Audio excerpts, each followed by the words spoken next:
ziriko amataala zaawewulwa bulungi ziriko emikutu era ekibuga kikyuse nnyo naye n'agamba nti ekyennaku abakulembeze mu opposition batambuza obulimba nti ate bo be baakola enguudo ezo siggwe.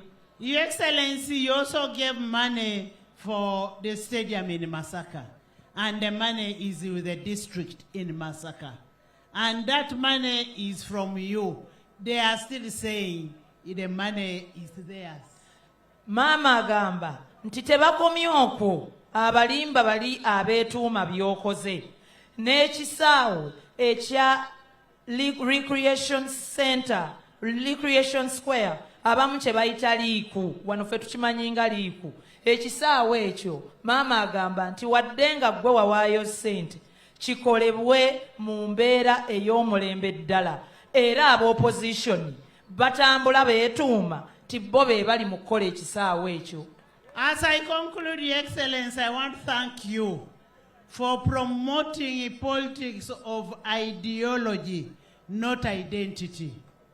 Era maama Speaker akwebaza nnyo Oweekitiibwa President ti weebale nnyo okukuza n'okusomesa n'okutambuza ebyobufuzi eby'endowooza ebyenteekateeka so si ebyobufuzi ebyokusosola oba mu mawanga oba mu ddiini oba obusosozi obulala bwonna. Whether you're from another religion, whether you're from another tribe, whether you're from a different sect, you accommodate all of us. Nti era taata w'eggwanga maama akwebaza ti oli ne bw'aba wa ggwanga ki ne bw'aba asoma ddiini ki ne bw'aba avaawa mu kitundu ky'eggwanga kyonna abantu bonna obaaniriza okola nabo era obakwatirako. You've given the religious the schools owned by the religious institutions, you've given them a lot of money in this area. Era taata maama Speaker akwebaza nti amasomero gonna nga gali ku musingi ogw'eddiini obanga ebitongole eby'eddiini bye binnannyini masomero ago ogawadde ssente mpitirivu ziri mu buwumbi. Masaka SS, you have given 5.6 billion, and it is a Muslim-owned school, and that money is supposed to was used to build a lab and a computer laboratory. Nti ssebo owadde Masaka Secondary School obuwumbi 5 ate ng'essomero eryo liri ku musingi ogw'eddiini y'Obusiraamu era essomero lyakosa ssente ezo okuzimbamu laabu n'ekizimbe ekirala. St. Henry's College Kitovu, you gave them 2.5 million shillings, billion shillings, and that money was used to construct the lab, and that is owned by the Catholic Church. Tisebo Oweekitiibwa, St. Henry's College Kitovu, essomero erya ekereziya ey'Obukatuliki waliwa ebbiliyoni 2.5 mu cash era ne bazimba laboratory ey'omulembe ssebo Oweekitiibwa. St. Anthony Kayunga, 1 billion shillings, also owned by the Catholic Church. Nti era ne St. Anthony Kayunga wagiwa akawumbi kalamba nalyo ssomero lya ekereziya katolika. Kadugala SS, you've given 2.5, owned by the Muslim Church. Ne wano Kadugala SS nawo obawadde obuwumbi 2.5 ssebo mukama wange ate nga ssomero ddyo lya Buyisiraamu era gye bali basanyufu beeyagala nnyo. And Kijabweni, owned by Anglican, you have given 1.5. Tokomye okwo n'ab'Ekijjabwemi SS nga essomero eryo lya nzikiriza ey'Abanglikani oba Abaprotestant era nabo wabawa akawumbi 1.5 ssomero lya kkanisa nabo ne bazimba ebizimbe era beeyagala nnyo. That really shows how much you are a visionary leader. Ekyo kiragira ddala mukama wange ti ggwe mukulembeze alengerera ewala. And I want to request all of us leaders to emulate from the president. Era maama Speaker asaba abakulembeze bonna okukoppa enkola ey'Oweekitiibwa President Your w'eggwanga. Excellency, allow me to invite Alhaji to invite you to speak. Oweekitiibwa President, maama akusabye sipiika wa ggwanga omukkirize ayite oweekitiibwa ennyo Alhaji Moses Kigongo NRM ajja oye! NRM oye! NRM oye! NRM oye! President Museveni oye! President Museveni oye! Mukuba akalulu kangi nga Haji bw'ajja ne President bw'ajja. Akalulu mwebale nnyo mwebalire ddala.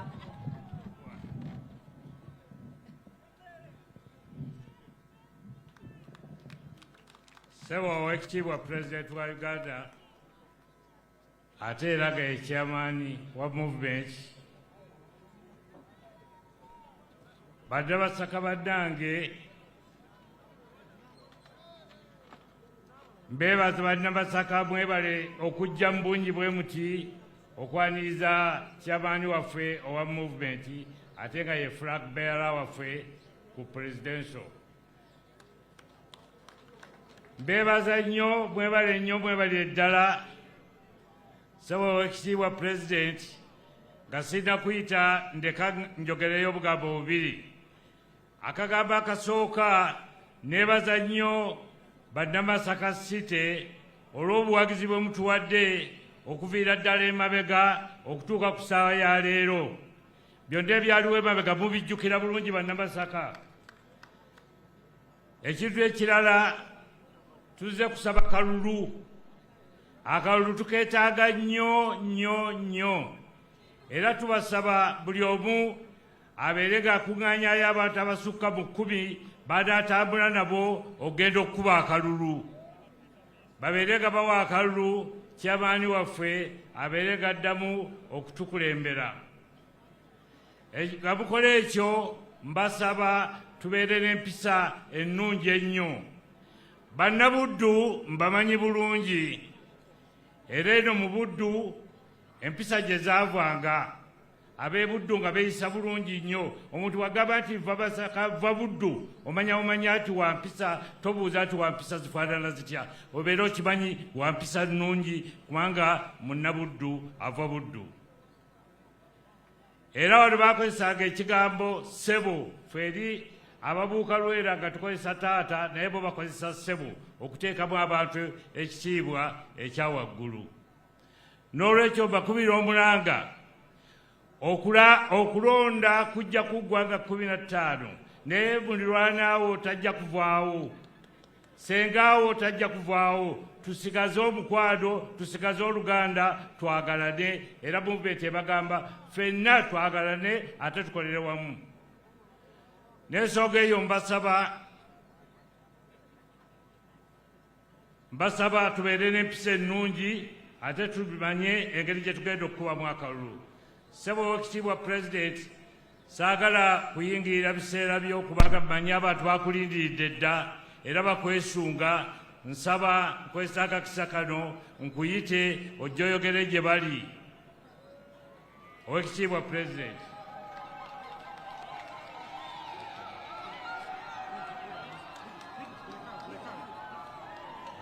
Basebo ne bannyabo leka tusituke tukubire President engalo ez'amaanyi. Yatulwanirira kalulu ka Museveni kaliwa. Abakyala ba Museveni muliwa. Museveni oye! Thank you.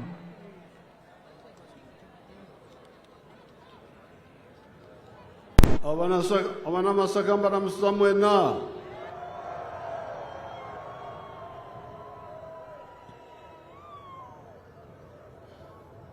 Alhaji Moses Kigongo, Vice Chairperson wa NRM,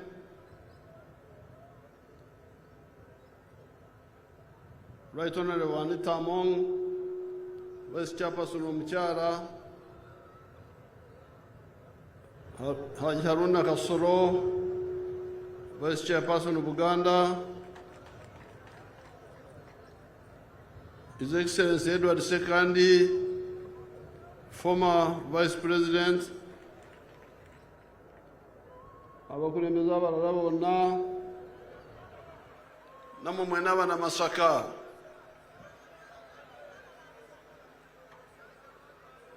mukaweefube ono w'okunoonya obululu ngezezaako okubagirayo ebintu ebikulu bimulina okusa kwesira kubanga ekisinga okulemesa ensi bwe butamanya ebikulu ne babyawula kuva ku ebitono bakwata byonna. Kati manifesto yaffe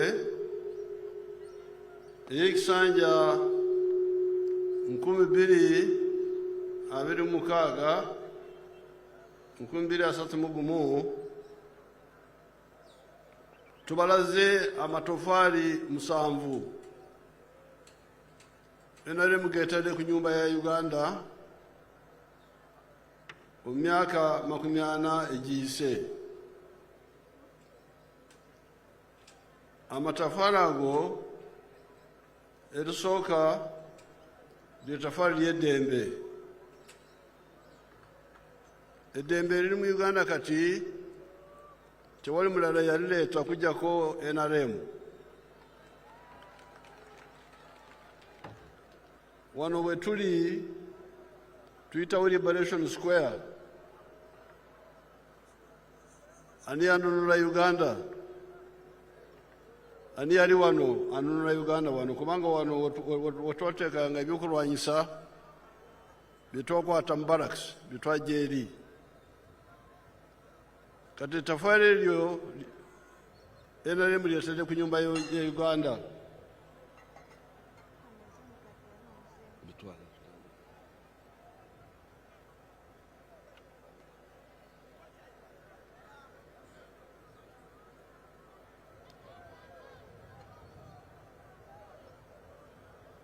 Ebirungi byonna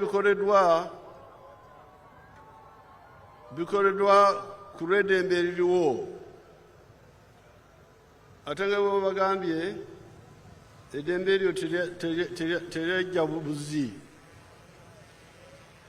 Eddembe lyajja kubanga NRM tesosola mawanga mu madiini.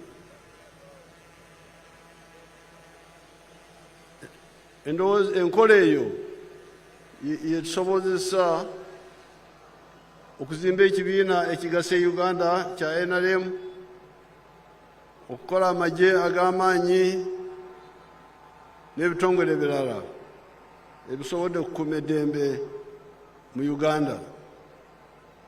Kati ery'ettafaali namba emu NRM lyetadde ku nyumba ya Uganda. Ettafaali eryokubiri ky'ekigambo ky'enkulaakulana. Wano Masaka ebya wano mu bimanyi. Abakulu bajjajjamwe bayinza kubagamba nti NRM bwe yajja wano 85 olubuto lwa Kolansi okuva Katonga okutuuka Kabale lwali terukyayitikamu. Twaluddamu ne tulukola twakalukola emirundi egiwerako okuva olwo. Netwongera ne tukola oluguudo lw'Emutukula Kyotera Masaka. Lubadde dukadiye naye kati tuluzeemu okulukola.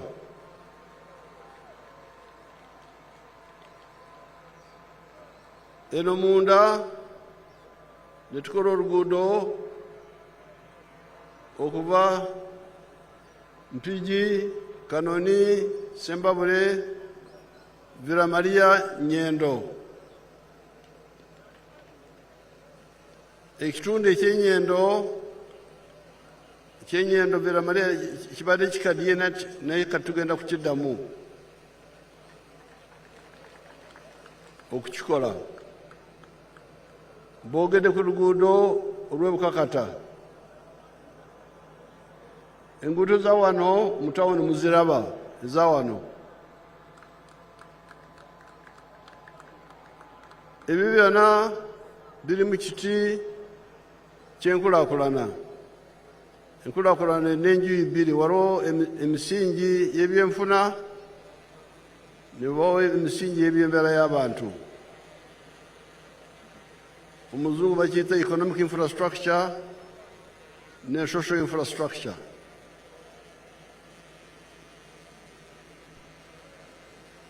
Bw'oba ku nguudo ogenda ku masanyalazi, ku mazzi, ebyo byonna mbirabye wano mu fayiro weebiri.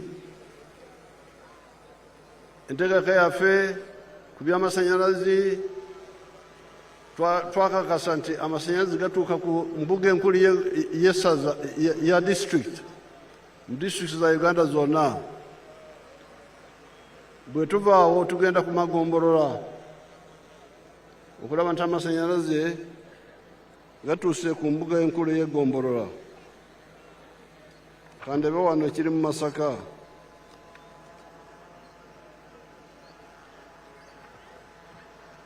Ku ludda olw'amasanyalaze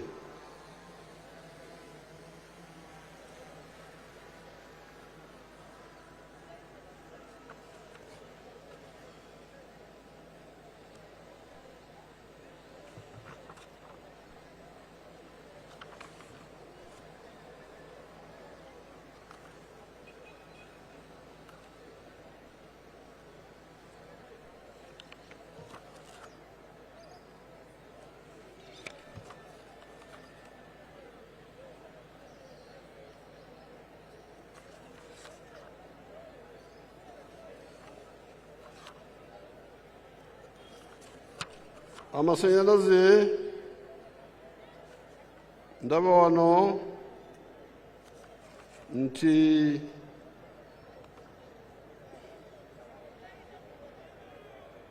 amagombolola agamaze okutuukibwako amasanyalaze Kyanamukaaka waliwo gye bayita Kyesiiga. Kyesiiga amasanyalaze tegana tukagombolola. Simanyi lwaki, ngenda kukyekenenya. Naye Bukakata gatuuka, Buunga gatuuka, Kimanya Kabonera gatuuka, Nyendo Mukungwe gatuuka. Tugenda kwekenenya kya Kyesiiga ku lwaki.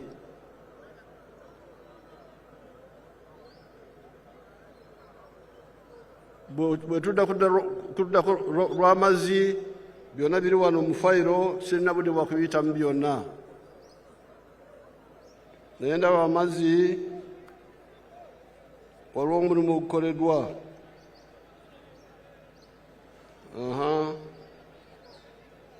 Fayiro yange wano egamba nti Masaka district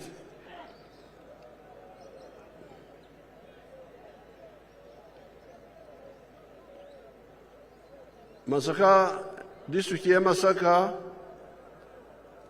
n'ekibuga ky'e Masaka birina ebyalo 383. Ku ebyo ebyalo 262 birina amazzi amayonjo. Ebyalo 121 bye bitanafuna. Amazzi agakoleddwa Bukakata Town Council balina amazzi aga pipe. Kako Town olusozi lwa Kako lulina amazzi. Sunga, Nyendo Senyange, Kimanya Kyabakuza, Katwe Butebo, and so on. Ebifunye amazzi. Naye tokwongera ku mazzi ag'okunywa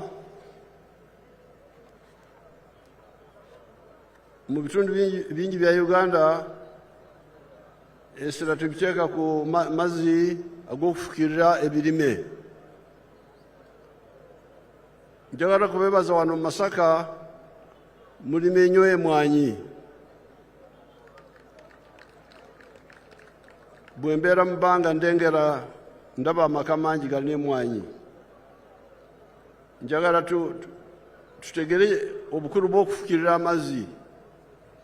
Njagala abalimisa baffe bajje babaweereza ekibalo tulabe ekyongerako mu nfuna bw'ofukirira amazzi. Kubanga waliwo wetukoze ebyokugeza nga Ebushenyi mu faamu ya gavumenti kambalage omulimu oguli eyo.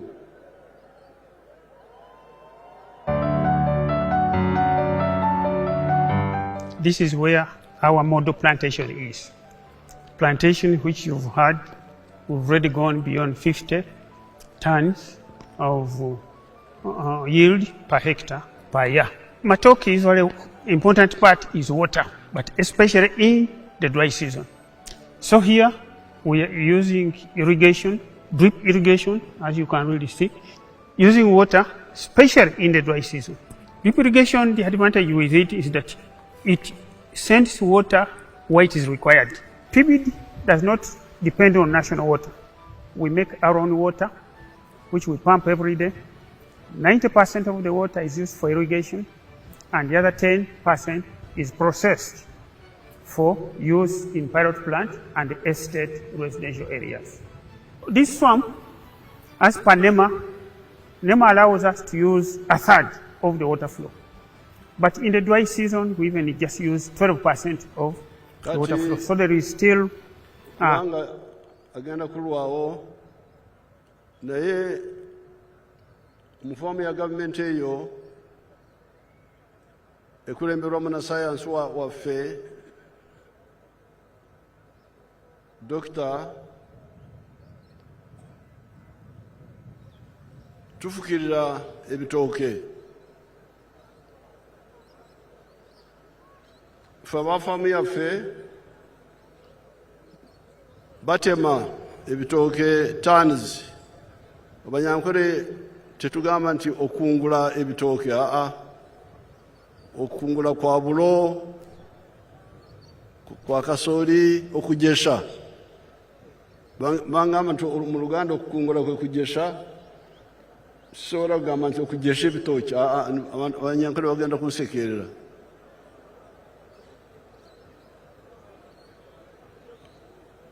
Bakozesa ekigambo okutema.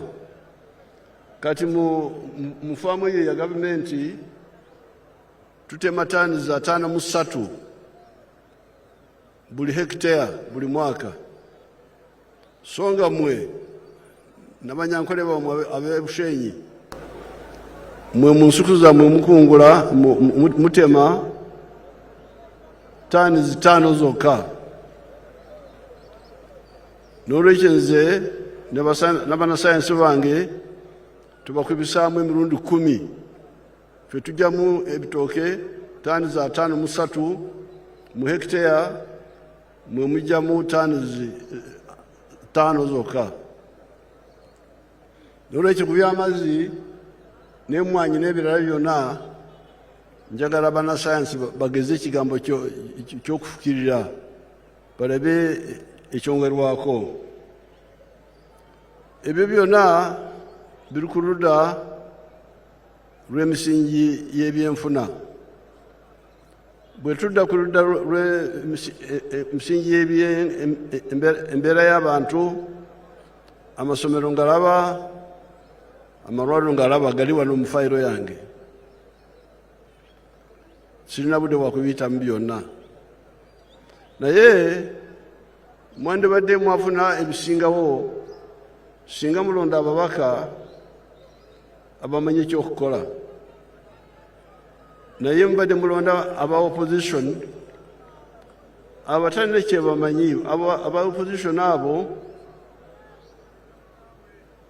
omanyi nze nali wa DP bwe mba temukimanyi okuva mu mwaka 1996 okutuukira ddala mu mwaka 2007 nali wa DP naye DP nalaba nti terina lugendo nengamba nti kansenga awalala kati kwe kutandika kino ekibiina kyaffe ekyabayizi 65 abayizi abavubuka abali mu DP nga nze ne tukwatagana n'abavubuka abali mu UPC ba Dr. Rugunda bakategaya abali mu Kabaka yeka nga ba Mukyala Njuba ne tutandika NRM era ne tandikira ku misingi empya kubanga bali n'ebizibu bingi okusosola amawanga ebibiina by'amadiini okutamanya kyo okubeera nnyo mu bazungu bali tebategeera ebyawano nolwekyo bano bwe mulonda be bantu benaleka mu matongo basigala mu matongo gaffe twavayo dda DP nagivamu dda kubanga nalaba nti DP terina lugendo UPC terina lugendo balemwa Kabaka yeka tebalina lugendo balemwa bonna gavumenti yabalema misana bonna wamu 66 batuleetera entalo 71 Amin n'abajjawo kata mu mulonda baki kambalage engeri gye mufiirwamu waliwo omusosodoti abasosodoti balina ebitu byabwe ye bamwita brother nenjawukana n'omusosodoti oba simanyi bulungi naye brother oyo bamwita Mugabo yali akulira essomero ly'ekitovu yajja nasemberera ndowooza yasookera wa maama nebamundeetera netumuyamba katubalege wano ku Lutimbi brother omusosodoti byaleeta katubalege wano ku Lutimbi the schools which were built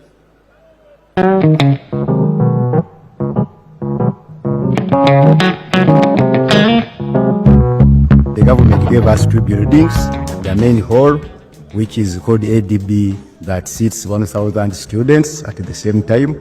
We were furnished, that is 2015. They also gave us what we call the ADB flat, which has 32 classrooms, a computer lab, and the library. They were all furnished with all the materials, and actually it assisted the school very much, even by increasing the number from around 3,500 to now 5,000 students that are being accommodated. We are grateful, and everybody here is very appreciative. We thank the government, the Ministry of Education and Sports, for all the supports. On this note, the government is also sponsoring 150 teachers who are on the government payroll, and that has boosted the remuneration of these teachers and the well-being of the staff members. And actually, things are moving on smoothly here.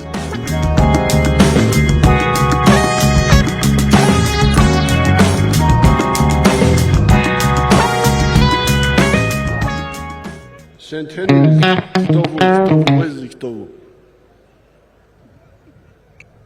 Show the ones of St. Henry's.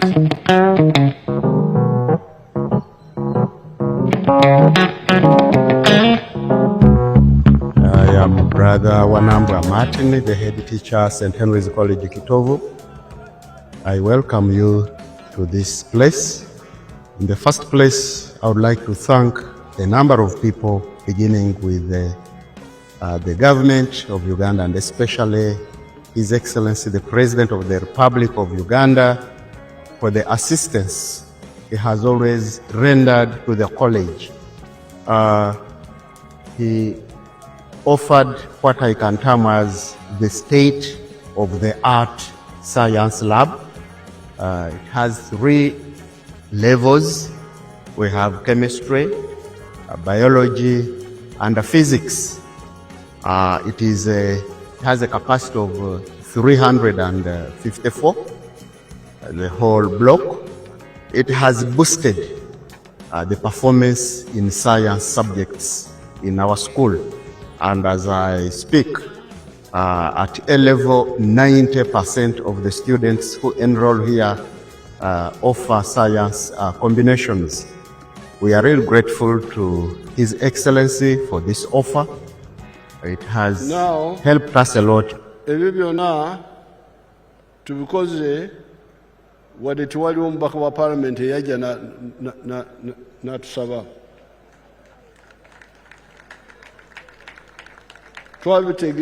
Twamanya ekyali kibulawo okuyita mu bantu balala ng'oyo brother Mugabo oba ebyabasiraamu nabimanya nti endowooza nagendayo oba wali omukolo ne mbasangayo nagendayo nzijukira waliyo ng'omukolo. Kati aweebuuza ababaka bamwe ba paalamenti be mulonda balina mugaso ki?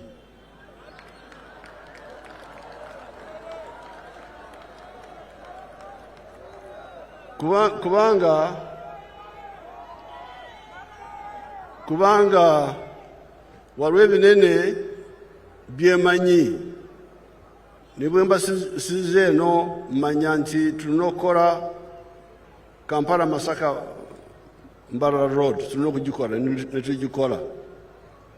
Tulina okukola Mutukula Road ne tugikola. Kubanga ebyo binene mbimanyi. Naye waliwo byesobola kumanya nga kino St. Henry's sandi kimanyi. Singa omusosodoti teyajja privately ku lulwe n'aleeta ensonga oba nagendayo oba ki, ndowooza nagendayo ne bambuulira. Kati weebuuza ababaka ba paalamenti abatwala emisaala gyammwe gya gavumenti babayamba ki? Mulina okwetereeza nammwe mulina ekizibu.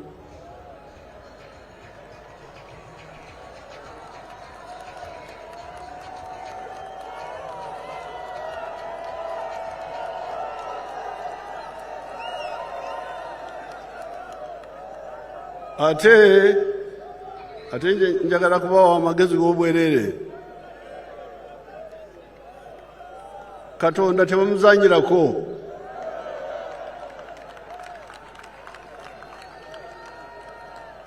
Tumubeeraawo ne muyita abantu ba Katonda ne mukola ebya Sitaani.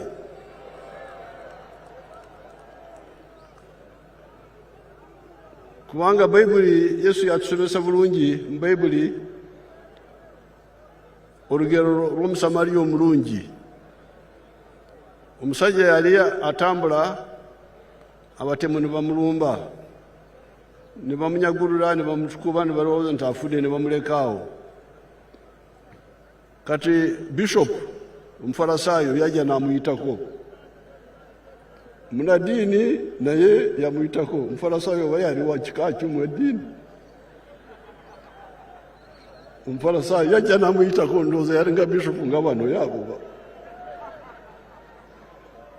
Yajja n'amuyitako, teyamuyamba. Ne wajja omuntu omulala ow'ekika ky'Abaleevi. Nabo baali bannaddiini mu ddiini y'Obuyidaaya. Ono naye n'amuyitako. Bona baali Bayudaaya ate ba ddiini ye, naye ne bamuyitako. Kati ne wajja Omusamaliya ow'eggwanga eddala ate ow'eddiini endala yamuyamba.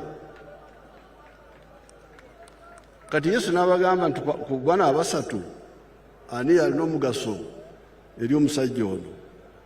N'olwekyo mwe bwe muba muli bannaddiini nze mbawadde amagezi ag'obwereere.